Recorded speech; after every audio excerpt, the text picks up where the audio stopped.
He's a psychology professor at the University of Toronto, and he just spoke with us moments ago. Here it is. Jordan Peterson, thanks for joining us tonight. My pleasure.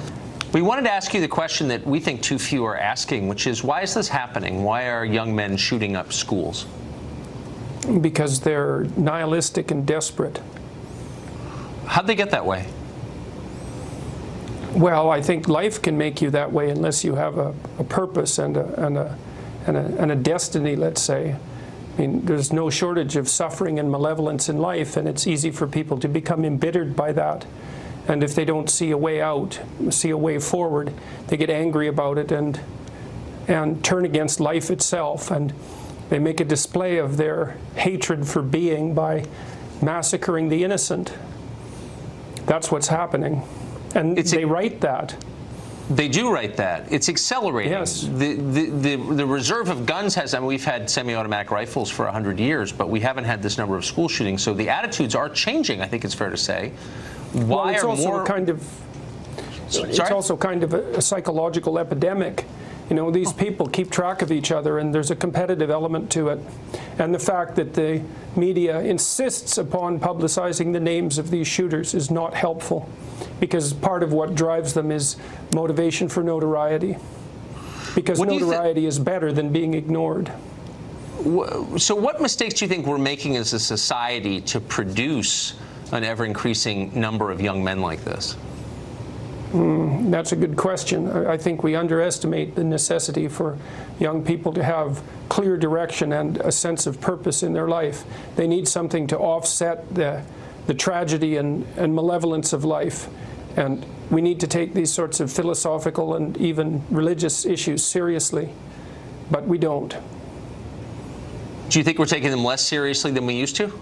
Yes, definitely. I think that we talked in the past, we spoke much more about responsibility and responsibility in particular, but also purpose and maturity, and we valued those things highly. We didn't confuse them with tyranny and toxic masculinity, for example. Speaking of toxic masculinity, why is it all boys? Well, boys are more aggressive than girls, and there's a biological component to that that's quite strong. That's why the vast majority of people in prison are male. Like on average, there's not much difference in aggression between men and women. If you picked a random woman and a random man out of the population and you had to bet on who was the most aggressive, if you bet it was the woman, you'd be right 40% of the time.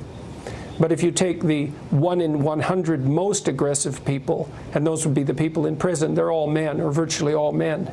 It's also why males attempt suicide less frequently, but they commit it successfully much more frequently. They're much more likely to use lethal means.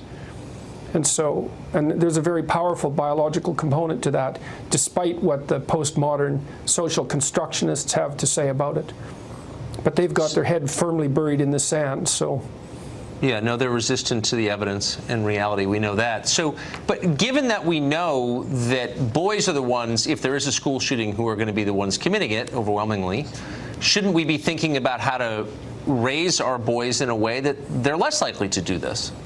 Yeah, I think we should be thinking about that. I mean, the book I published here, this 12 Rules for Life, is a meditation on exactly that.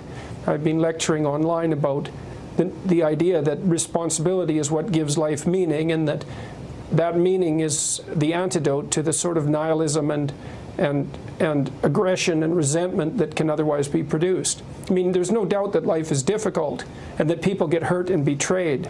That's unassailable truth. You need something to offset that, and most people find that in their destiny, in their adoption of responsibility, and their willingness to make their own lives better and the lives of their families better, and to contribute to the community and to bear the burden of being nobly. And that works, but we don't think that way anymore. You mentioned the toxic masculinity. I'm not exactly sure what that means, but I've heard the phrase a lot.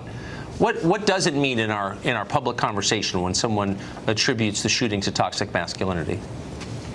Well, it's an attempt to smear the idea of masculinity by confusing masculine competence with tyranny. And it's part of the underlying idea that our culture is a corrupt, tyrannical patriarchy that was run by men for the advantage of men. which is a very pathological way of looking at the world, but a very common one. And if that description is accepted, then it means that masculine energy, so to speak, whether it's manifested by women or by men, that masculine energy does nothing but prop up the tyranny of the patriarchy, and so should not be fostered. And the only people who think that way are women whose relationships with men have been extraordinarily damaged, or men who have no idea who they are, or who are trying to shirk responsibility. The idea that masculinity in its essence is somehow toxic is an absolutely dreadful idea. I'm glad I asked you that question. Jordan Peterson, thank you.